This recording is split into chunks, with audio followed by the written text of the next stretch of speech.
आज के इस वीडियो में जीके का 22वां भाग लेकर आ रहे हैं, जहां पर हम पिछले परीक्षाओं के सभी प्रश्नों को कवर करते हैं। ये वीडियो आपके आगामी परीक्षाओं के लिए बेहद महत्वपूर्ण होगी। इसका पीडीएफ और इसी तरह की फ्री स्टडी मटेरियल के लिए आप इस ऐप को डाउनलोड कर पाएंगे। डायरेक्ट लिंक वीडियो के डिस्क्रिप्शन में और पहले कमेंट बॉक्स पर मिल जाएगा। यहाँ पे आपको ये पता चलेगा कि ये क्वेश्चन कब कब एसएससी के विभिन्न परीक्षाओं में पूछा गया था। तो आपको अपना उत्तर देने के लिए 2 से 3 सेकंड मिलेगा, इसी में आप अपना उत्तर देते रहिए। इसके अलावा अगर आप ये वीडियो को बाद में देख रहे हैं तो भी आप कमेंट बॉक्स में जाकर बताते रहिए कि आपका उत्तर क्या है। क्वेश्चन है कि उत्तर भारत की प्रथम मुस्लिम शासिका कौन थी। यहाँ पे प्रथम मुस्लिम महिला शासिका की बात की गई है और ये कहा गया उत्तर भारत की। आपके ऑप्शन है रजिया सुल्तान, मुमताज, नूरजहां और इनमें से कोई नहीं। ये क्वेश्चन एसएससी के संयुक्त मैट्रिक स्तरीय प्रारंभिक परीक्षा 24/10/1999 के पहले पाली में पूछा गया था। इसके अलावा सीजीएल के टायर 1 में 2016 में पूछा गया था। ये इसका एग्जाम डेट है और ये इसका शिफ्ट है, आप चाहें तो खुद चेक कर सकते हैं। अब देखिए इसके लिए जो उत्तर है ये होगा रजिया सुल्तान। रजिया सुल्तान एक गुलाम वंश की शासिका थी। इसके पिता का नाम था इल्तुतमिश और इल्तुतमिश ने रूल किया 1210 से लेकर के 1236 तक। इल्तुतमिश के बाद इसकी बेटी शासिका बनी जिसका नाम था रजिया सुल्तान। रजिया सुल्तान ने रूल किया 1236 से लेकर के 1240 तक। इसके अलावा अगर आप गुलाम वंश में ऊपर जाएं तो ये था कुतुबुद्दीन ऐबक, जिसने गुलाम वंश की शुरुआत की। कुतुबुद्दीन ऐबक ने 1206 से लेकर के 1210 तक रूल किया। तो ये एक मुस्लिम वंश की शासिका थी। दिल्ली के गद्दी पर पहली बार बैठी, मतलब इससे पहले कोई भी महिला गद्दी पे नहीं बैठी थी। इसका और इसके पति का हत्या कर दिया गया था। कहाँ पे? हरियाणा के कैथल में। कैथल में हुआ क्या था कि उस समय के जो एक चालीसा हुआ करता था, जो कि 40 लोगों का ग्रुप था, उसको ये पसंद नहीं था कि एक महिला उन पे रूल करे। इसीलिए उन चालीसा ने इसके पति और इसकी हत्या करवा दी। बहुत जल्दी ये केवल 4 साल तक रूल कर पाई। अगला क्वेश्चन है कि निम्नलिखित में से वह दिल्ली का सुल्तान कौन सा था जिसकी मृत्यु पोलो खेलते समय हो गई। आपके ऑप्शन है कुतुबुद्दीन ऐबक, अलाउद्दीन खिलजी, फिरोज शाह तुगलक और गयासुद्दीन तुगलक। ये क्वेश्चन देखिए कई बार पूछा गया है। संयुक्त मैट्रिक स्तरीय प्रारंभिक परीक्षा 5/5/2002 में, सीजीएल के टायर 1 में 2014 में और इसके अलावा ये एक बार और पूछा गया है 1/9/2016 के, मतलब एसएससी सीजीएल में ही। सीजीएल में ये 2 बार पूछा गया है और एक बार एसएससी 10+2 में पूछा गया था। तो आप देख सकते हैं क्वेश्चन की वैल्यू क्या है। और इसके अलावा हम आपको एक्स्ट्रा फैक्ट बताते जा रहे हैं। तो हो सकता है कि आपको एक वीडियो में, मतलब कि लगभग 30 से 35 मिनट के वीडियो में 85 क्वेश्चन मिले, लेकिन जो भी मिलेगा इससे आपको और भी फायदा होगा। कई जगह आप टेस्ट में देखते हैं कि वहाँ पे बस क्वेश्चन आया, उत्तर बता के सीधे आगे, तो उस समय आपको रटना पड़ता है। यहाँ पे जो भी एक्स्ट्रा फैक्ट होगा हम बताते चलेंगे। इसके लिए सही उत्तर है कुतुबुद्दीन ऐबक। तो ये कुतुबुद्दीन ऐबक गुलाम वंश का पहला राजा था। 1206 में जब मोहम्मद गोरी यहाँ से चला जाता है और काबुल में मोहम्मद गोरी की जब मृत्यु हो गई तब ये भारत में था। और तब तक, जब तक मोहम्मद गोरी जिंदा था तब तक ये भारत में उसका, मतलब कि एक सूबेदार था। लेकिन जब मोहम्मद गोरी की वहाँ पे मृत्यु की खबर आती है, इसने अपने आप को राजा घोषित कर दिया और ये राजा बना 1206 में। काबुल इसकी राजधानी भी हुआ करती थी, लाहौर राजधानी होती थी और 1210 में इसकी मृत्यु हो गई। आप इसको पोलो कहिए या फिर चौगान कह सकते हैं। चौगान खेलते हुए इसकी मृत्यु हो गई थी। तो यहाँ से बस आपको 2 ही चीज पूछे जा सकते हैं कि ये कब से कब रूल किया। इसके अलावा जो गुलाम वंश है इसको हम एक नाम से और जानते हैं, मामलुक वंश। मामलुक वंश, तो ये आप जानिए। अगला है कि दिल्ली सल्तनत का राज्यकाल कब समाप्त हुआ। दिल्ली सल्तनत का राज्यकाल कब समाप्त हुआ? 1498, 1526, 1565 या फिर 1600। ये क्वेश्चन CHSL 10+2 की परीक्षा में एक बार पूछा गया है 2014 में। यहाँ पे आप देख सकते हैं। यहाँ पे हम 5 सेकंड तक रुक रहे हैं ताकि आप अपना उत्तर कमेंट करके बता पाएं। ये है 1526।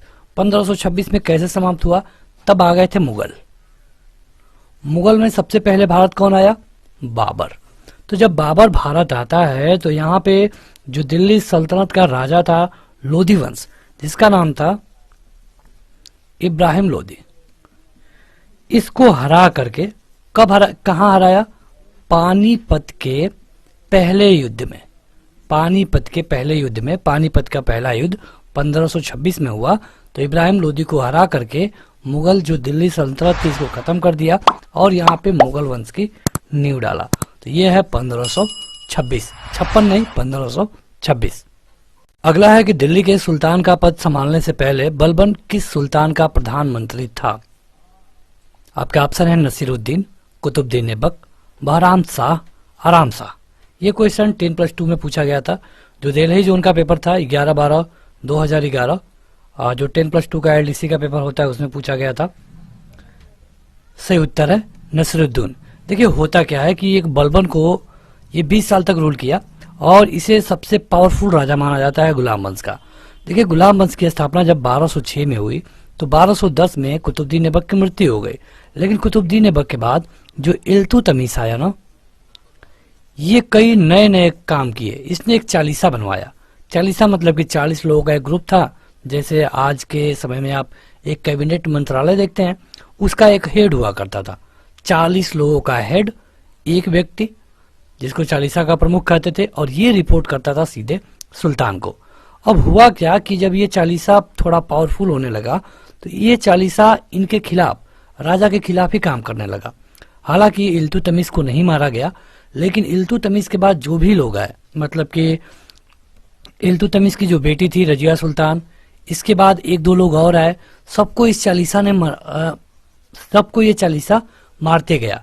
चालीसा खुद इतना पावरफुल हो गया था कि ये जिसको चाहिए उसको राजा रखता था, जिसको नहीं चाहिए उसको हटा के फेंक देता था।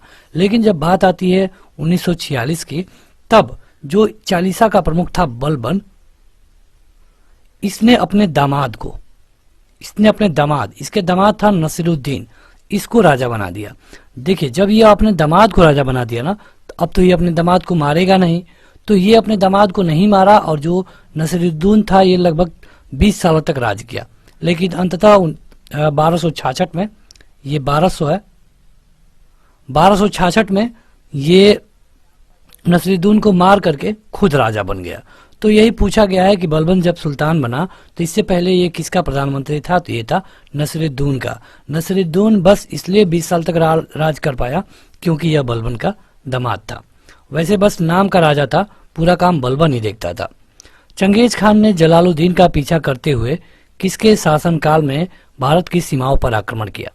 ये question SSC 10+2 data entry operator Delhi zone में पूछा गया था। आपके पास 5 सेकंड है, बताइए कमेंट करके। देखिए ये है इल्तुतमिश। चंगेज खान ने जलालुद्दीन का पीछा करते हुए किसके शासनकाल में भारत की सीमाओं में प्रवेश किया? तो ये जो इल्तुतमिश था इसी के शासनकाल में किया, लेकिन ये अपना जो प्रभाव था ये बाद में दिखाना शुरू किया। केवल यहाँ पे क्वेश्चन में ये पूछा गया है कि कब प्रवेश किया, तो उस समय रूल कर रहा था इल्तुतमिश 1210 से लेकर के 1236 तक। ये इसका टाइम पीरियड है। अगला है कि निम्नलिखित में से किसको शक्तिशाली सैन्य बलों के एक समूह चिहलगति के विनाश का श्रेय दिया जाता है? चिहलगति, चिहलगति या फिर यह शब्द कहीं कहीं आपको चिहलगामी दिखेगा, मतलब कि 40 लोगों का ग्रुप। देखिए होता क्या है कि इल्तुतमिश चालीसा बनाया, इल्तुतमिश के बाद किसी को यह चालीसा टिकने नहीं दिया, लेकिन 1246 में बलबन का दामाद राजा बना तो ये चालीसा ने उसको कुछ नहीं किया। कारण ये था कि ये बलबन चालीसा का प्रमुख था। लेकिन जब बलबन इनको मार करके खुद राजा बना तो बलबन ने जो पहला काम किया, इसने चालीसा को ही खत्म कर दिया, क्योंकि बलबन को पता था कि ये चालीसा बहुत ज्यादा राजा के कार्यों में हस्तक्षेप कर रहा है। तो देखिए चालीसा को शुरू कराया गया था इल्तुतमिश के द्वारा, खत्म किया गया बलबन के द्वारा। तो ये इसका जो सही उत्तर होगा ये होगा बलबन। ये क्वेश्चन आप देख लीजिए कितने बार पूछा गया है, तो इस क्वेश्चन को आपको ज्यादा ध्यान देना होगा। इसलिए जरूरी है कि आप इसका पीडीएफ डाउनलोड करिए, ऐप पे जाइए और पीडीएफ डाउनलोड करिए। अगर आप चाहते हैं कि एक साथ आपको 500 पीडीएफ मिले तो वो भी मिल सकता है, लेकिन वो आपको एप्लीकेशन में पेड पीडीएफ में मिलेगा। एप्लीकेशन में आपको पेड पीडीएफ का सेक्शन है, वहां जाकर आपको वहां देखना होगा इसको। 7वां है कि स्वयं को दूसरा सिकंदर यानी कि सिकंदर ए सानी कहने वाला सुल्तान कौन था? बलबन, अलाउद्दीन खिलजी, मोहम्मद बिन तुगलक, सिकंदर लोदी। ये क्वेश्चन देखिए कहाँ कहाँ पूछा गया है। SSC 10+2 में पूछा गया है 2 बार, एक बार ये और यहाँ पर भी मैट्रिक स्तर में भी पूछा गया है। सिकंदर ए सानी मतलब खुद को कौन कहता था, ये पूछा गया है। सही उत्तर है अलाउद्दीन खिलजी। अलाउद्दीन खिलजी ये अपने मतलब कि चाचा की हत्या करके ही, अपने चाचा जलालुद्दीन खिलजी की हत्या करके राजा बना और यह खुद को दूसरा सिकंदर कहता था। दूसरा सिकंदर मतलब कि सिकंदर ए सानी। सिकंदर ए सानी ये कई नए नए काम किए, ये नया धर्म भी शुरू करना चाहता था। बड़ा तानाशाह किस्म का राजा था, लेकिन हो नहीं पाया क्योंकि ये ज्यादा दिन तक जिंदा नहीं रहा। अगला है कि किस वंश के सुल्तानों ने सबसे अधिक समय तक शासन किया। ये क्वेश्चन एक बार पूछा गया है स्टेनोग्राफ वाले में, COD वाले में। ये इसका एग्जाम डेट बताइए। सही उत्तर है तुगलक वंश। अब आप जान लीजिए कि कब से कब तक किसने, अगर आप तुगलक वंश की बात कर रहे हैं तो ये लोग लगभग 94 साल तक रूल किए। 94 साल तक रूल किए। अगर आप दास वंश की बात करें, मतलब कि इसको आप गुलाम वंश कह सकते हैं, मामलुक वंश कह सकते हैं, तो ये लोग 84 साल तक रूल किए। अगर आप लोधी वंश की बात करें तो ये लोग 76 साल तक रूल किए। और अगर आप खिलजी वंश की बात करते हैं कि खिलजी कितने साल तक रूल किए, सबसे कम 30 साल तक रूल किया। तो अब आप खुद बता सकते हैं कि सबसे अधिक रूल किया कौन, तुगलक ने। तो ये क्वेश्चन काफी अच्छा था। अगला है कि किस कारण से मोहम्मद बिन तुगलक असफल व्यक्ति था।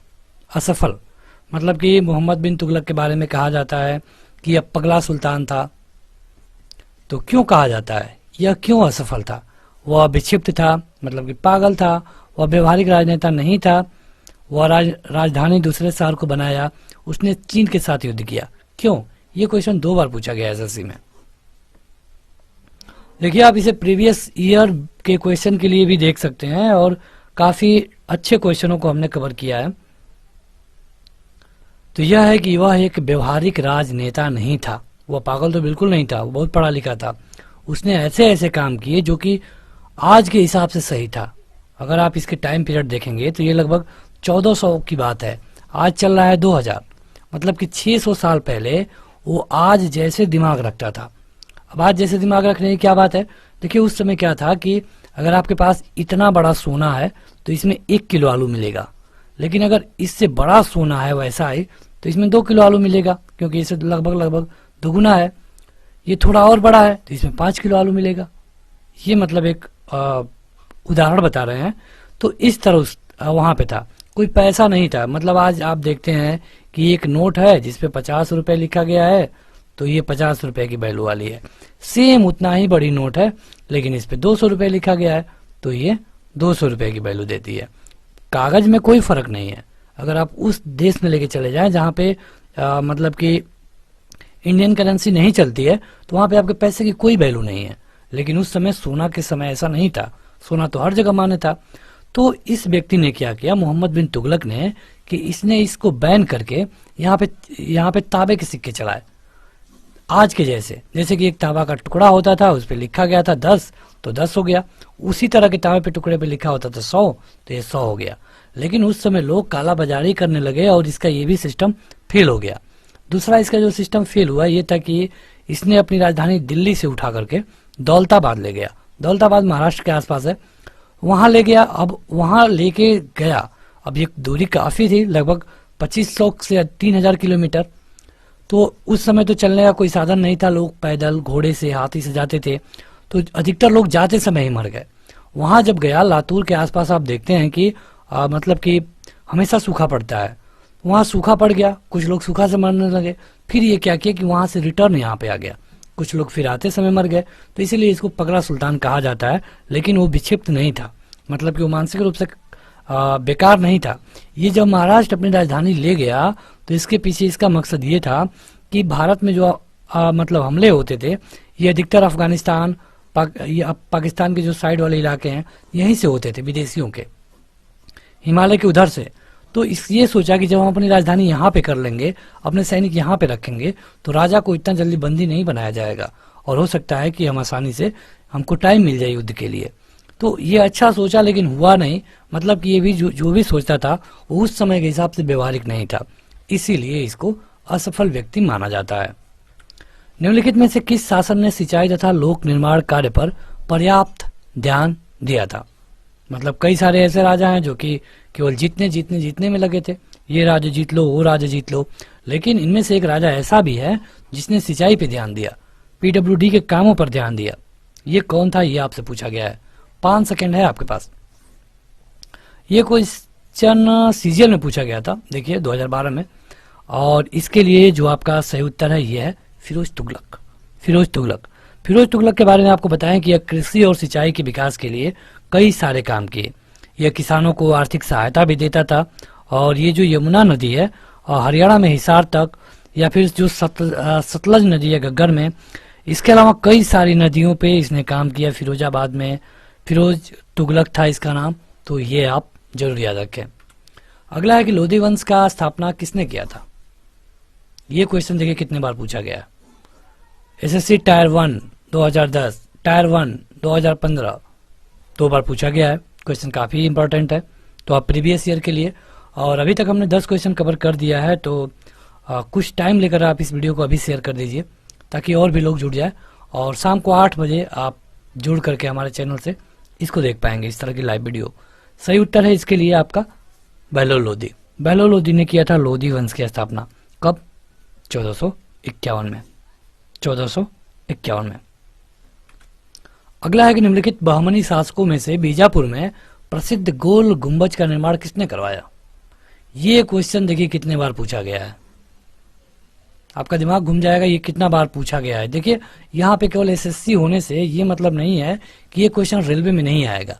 अब रेलवे के लिए अलग से जीके नहीं आता है, क्वेश्चन इसी से बनते हैं, तो जरूरी है कि आप इस वीडियो को अच्छे से देखें, और आप ये भी समझ सकते हैं कि आपके किसी भी वनडे एग्जाम में पूछा जा सकता है। इसके लिए सही उत्तर है मोहम्मद आदिल शाह। मोहम्मद आदिल शाह। देखिए ये गोल गुंबद की बात की जा रही है, इसका जो निर्माण था ये पूरा करवाया गया था 1656 में। 1656 में। चांद बीबी की शासक थी, मतलब चांद बीबी कहाँ की शासक थी, ये पूछा गया है। ये क्वेश्चन 1-2 बार पूछा गया है, सीएचएसएल में भी पूछा गया है और मैट्रिक स्तरीय प्रारंभिक परीक्षा में भी पूछा गया है।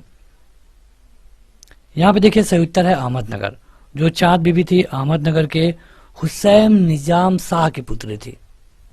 कभी कभी पूछा गया है, हुसैन निजाम शाह की पुत्री थी, और इसका विवाह अली आदिल शाह से हुआ था।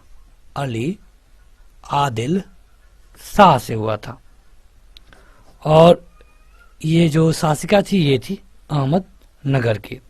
बस आप इतना जानिए, इतना काफी है। तराइन के युद्ध कब लड़े गए थे? तराइन का युद्ध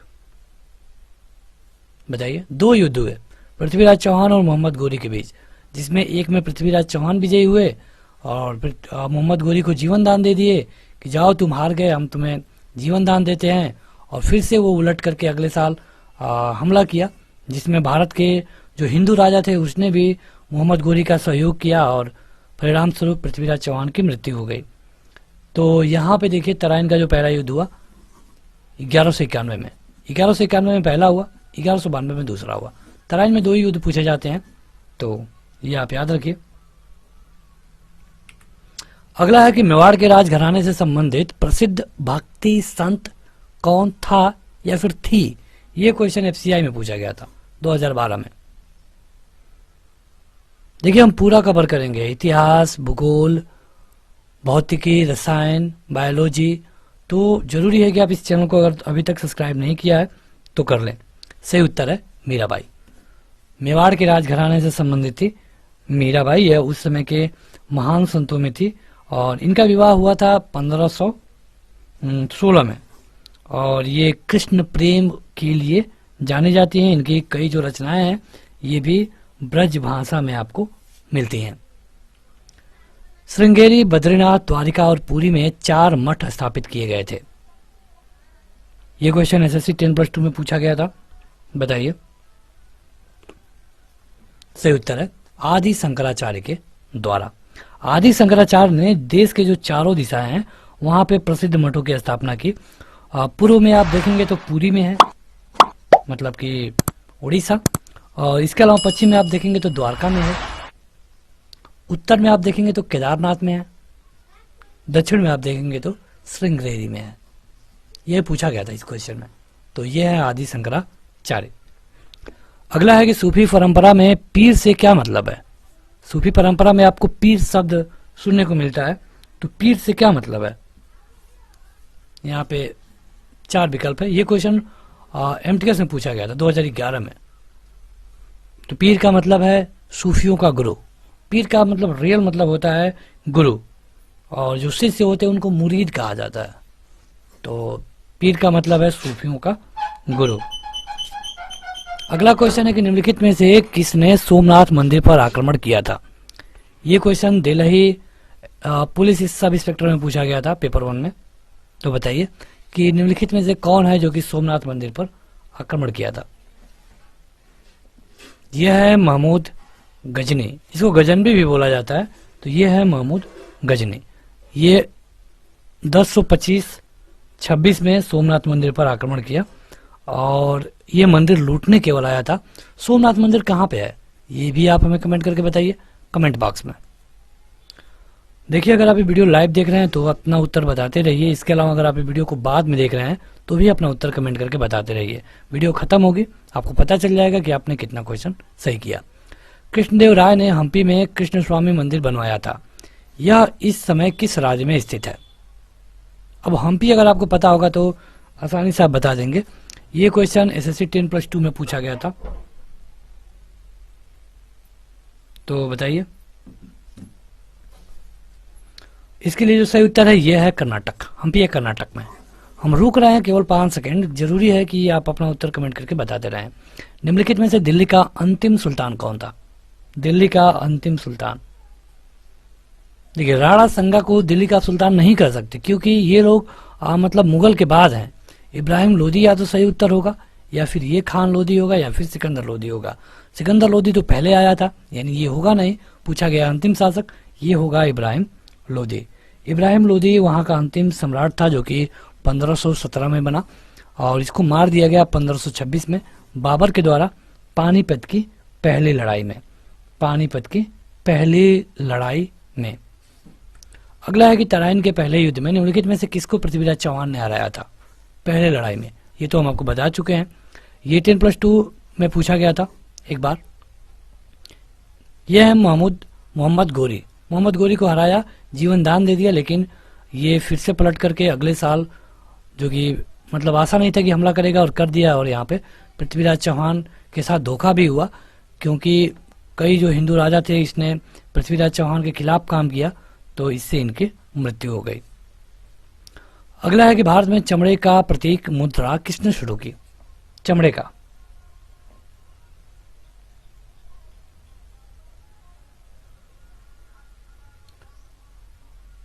देखिए ये क्वेश्चन जो पूछा गया था ना, ये थोड़ा अजीब टाइप का क्वेश्चन था। ये क्वेश्चन भले ही एसएससी में पूछा गया था, लेकिन अगर आप पूरे इतिहास को देखेंगे तो चमड़े की मुद्रा शुरू करने का इतिहास कहीं से नहीं मिलता है। कहीं से नहीं मिलता है। कोई चांदी का चलाया, कोई, तो ये क्वेश्चन अंततः एसएससी का ये गलत क्वेश्चन था, जो कि यहाँ पे विकल्प दिए गए हैं, क्योंकि कोई ऐसा राजा नहीं है जो कि चमड़े की प्रतीक मुद्रा चलाया हो। अगला है कि भक्ति प्रचारक शंकरदेव ने निम्नलिखित प्रादेशिक भाषाओं में से किसका उपयोग करके उसे लोकप्रिय बनाया। ये क्वेश्चन पूछा गया था एलडीसी में प्रथम पाली में। यह है असमिया। असमिया, शंकरदेव असमिया भाषा का प्रयोग करके उसे लोकप्रिय बनाए हैं।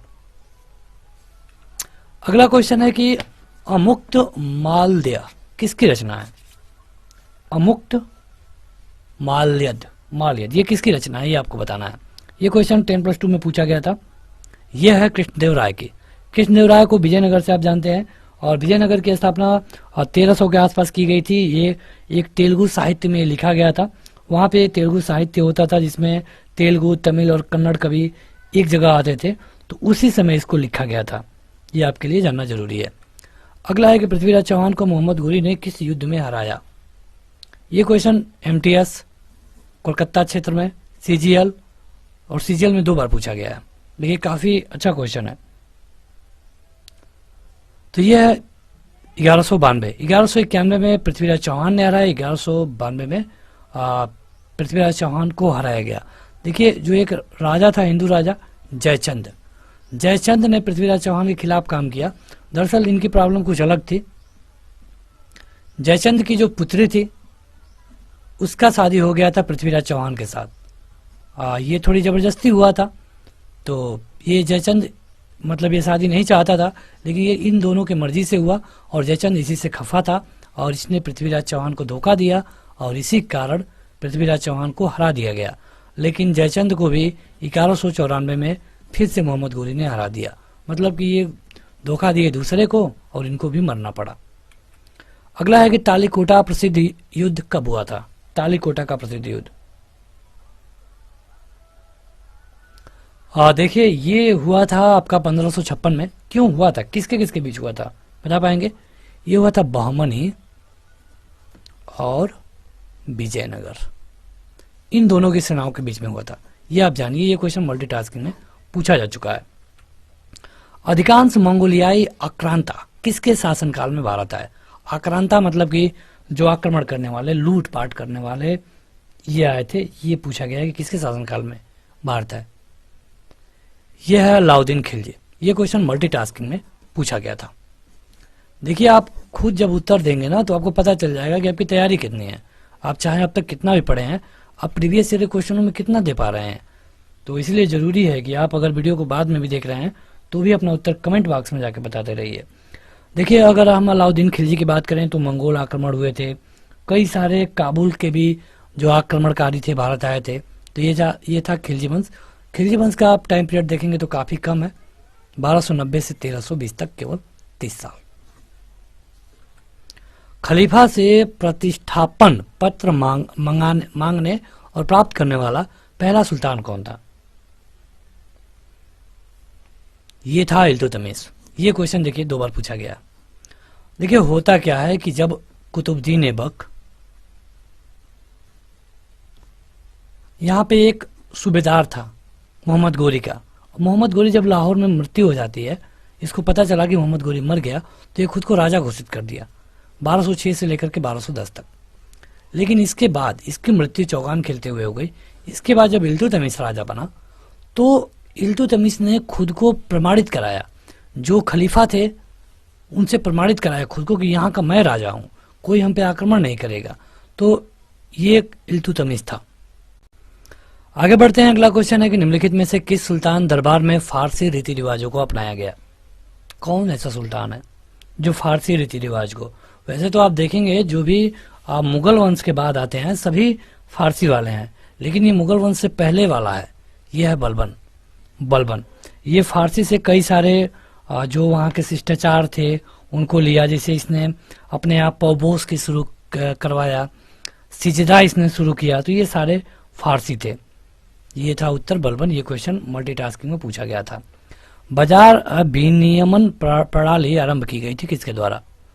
मतलब कि बाजार में लेन देन, ये शुरू किया गया अलाउद्दीन खिलजी के द्वारा।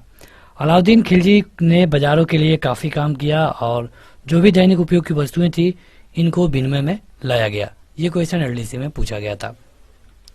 अगला है कि नीचे दिए गए दिल्ली के सुल्तानों के वंशों को कालानुक्रम में व्यवस्थित करिए।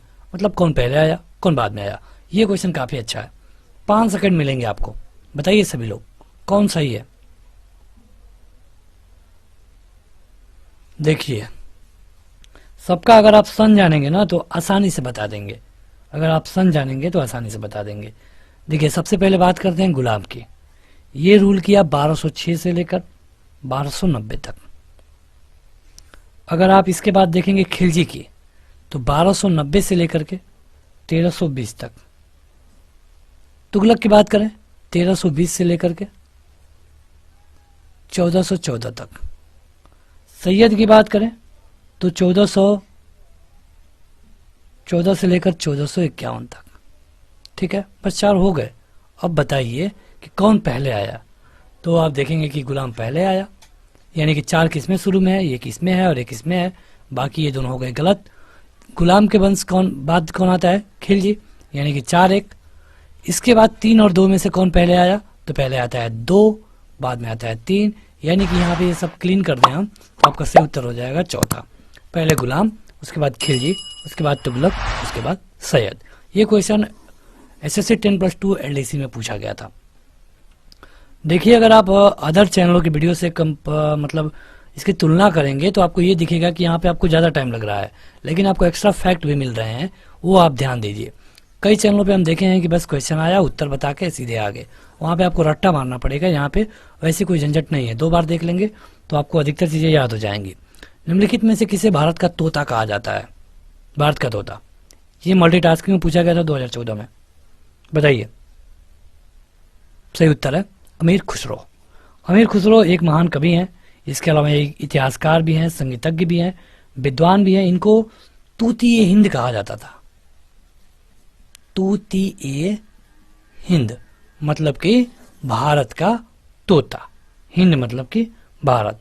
और इन्होंने कई बार लिखा भी है, ये कहते हैं कि मैं सच बोलता हूँ, मैं एक भारतीय तोता हूँ, यदि आप मुझसे छोटा या फिर कोई गीत सुनना चाहते हैं तो मुझको गाने के लिए बोलिए। ये उनका कथन है अमीर खुसरो का। वर्तमान दौलताबाद, जहां मोहम्मद बिन तुगलक ने दिल्ली से राजधानी को स्थानांतरित किया था, यह किसके समीप है? हमने आपको बताया था शुरू में ना कि ये अपने दिल्ली से राजधानी को वहां पे लेके चला गया था। ये कहाँ पे है? तो ये है महाराष्ट्र में, औरंगाबाद के पास, औरंगाबाद। ये क्वेश्चन मल्टीटास्किंग में पूछा गया था 2014 में। अगला है कि दिल्ली सल्तनत का उद्धारक कौन था?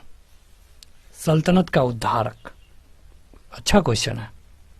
ये क्वेश्चन मल्टीटास्किंग में पूछा गया था, बताइए। ये था बलबन। कब से कब तक रूल किया? 1266 से लेकर के 1286 तक। लेकिन देखिए ये जब मरा, जब ये खुद मरने वाला था तो इसका कोई बेटा नहीं था, मतलब एक बेटा था जो युद्ध में मारा जा चुका था। इसका एक नाती था, आप कह सकते हैं, बेटे का बेटा, जो कि अभी उतना बड़ा नहीं था। और यही कारण है कि गुलाम वंश खत्म हो गया बहुत जल्दी। ये 86 में मरा और 1290 में गुलाम वंश खत्म हो गया। ब्राह्मणों पर जजिया कर लगाने वाला दिल्ली सुल्तान कौन था? दिल्ली का सुल्तान, ये था फिरोज शाह तुगलक या फिर फिरोज तुगलक कहिए। तो यहाँ पे क्या था कि जजिया मतलब क्या होता है कि जब भी आप कोई धार्मिक काम करेंगे, धर्म की यात्रा पे जाएंगे, तो आपको टैक्स देना पड़ेगा।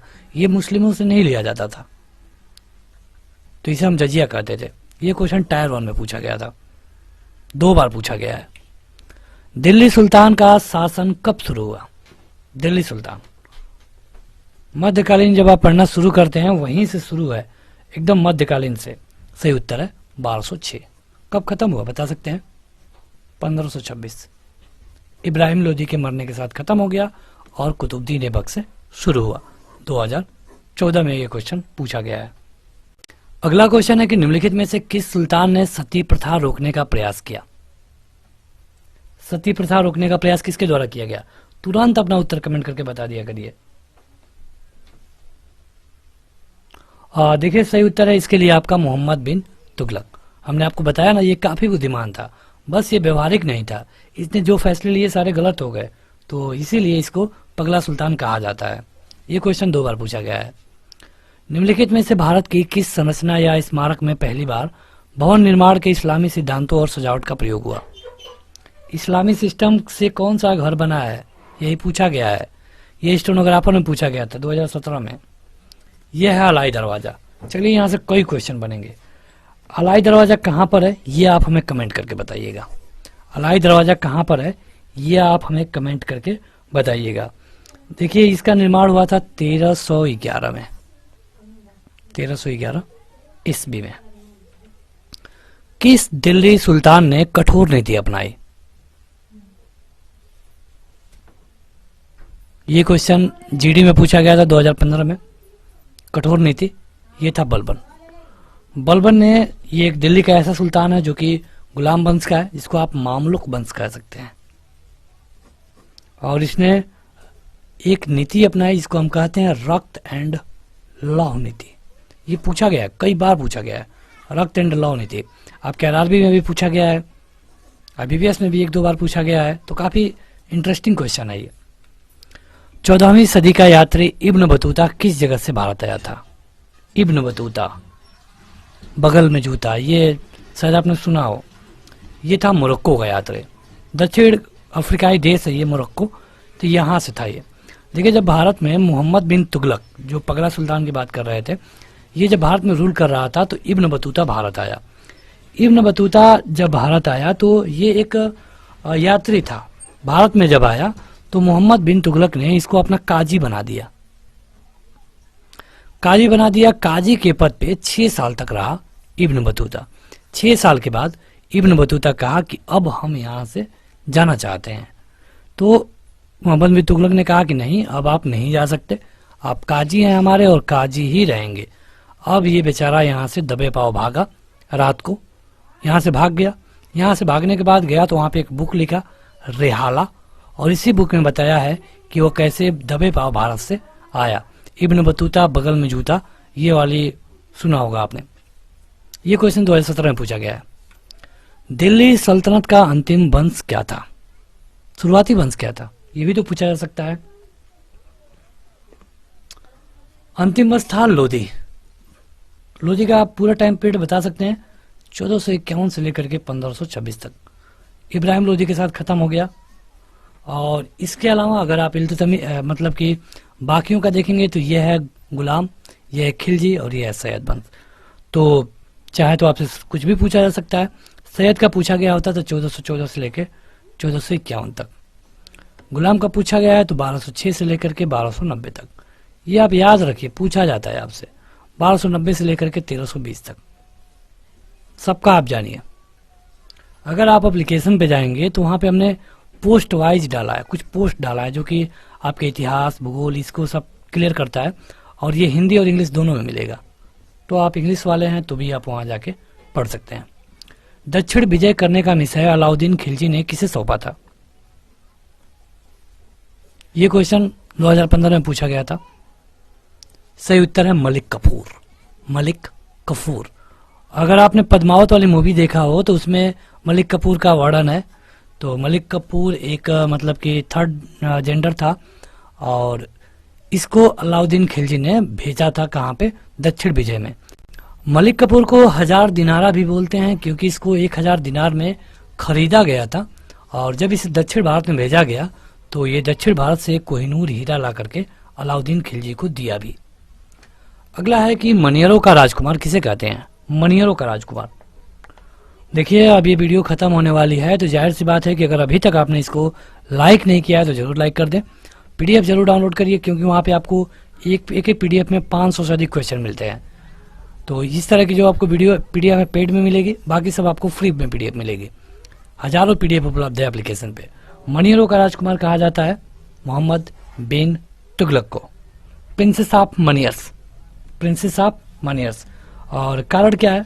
कारण इसलिए है कि इसने कई काम किए मुद्रा को भी लेकर। अजमेर में 2.5 दिन का झोपड़ा किसने बनवाया? ये क्वेश्चन 2 बार पूछा गया है आज तक।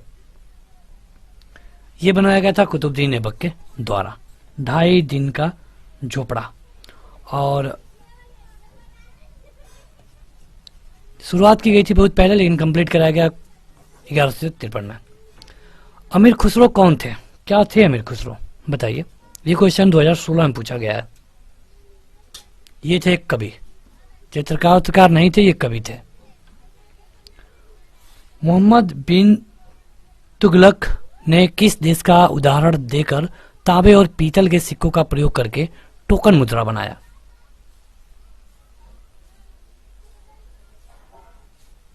तो ये कहा था कि देखिए, चीन में चल रहा है, हमारे यहाँ भी चल जाएगा।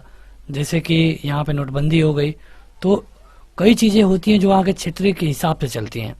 वहाँ पे चल रहा है, जरूरी नहीं कि इंडिया में भी चले। तो ये चीन में चल रहा था, इंडिया में नहीं चला और इसलिए इनको पगला सुल्तान कहा गया। देखिए, यहाँ से कई चीजें पूछी जा सकती हैं आपसे। इनके जैसे रचना पूछे जा सकते हैं। तो ये 2 बाती या फिर इस तरह की कई सारी रचनाएं इनकी हैं जो आप जान सकते हैं। दिल्ली शहर की स्थापना किसने की? दिल्ली शहर। ये क्वेश्चन 2016 में पूछा गया था CPSI में। बताइए। सही उत्तर है तोमर। तोमर। तो दिल्ली की स्थापना की गई थी बहुत पहले, मतलब कि 736 ईस्वी में तोमर वंश के द्वारा। तोमर वंश के द्वारा।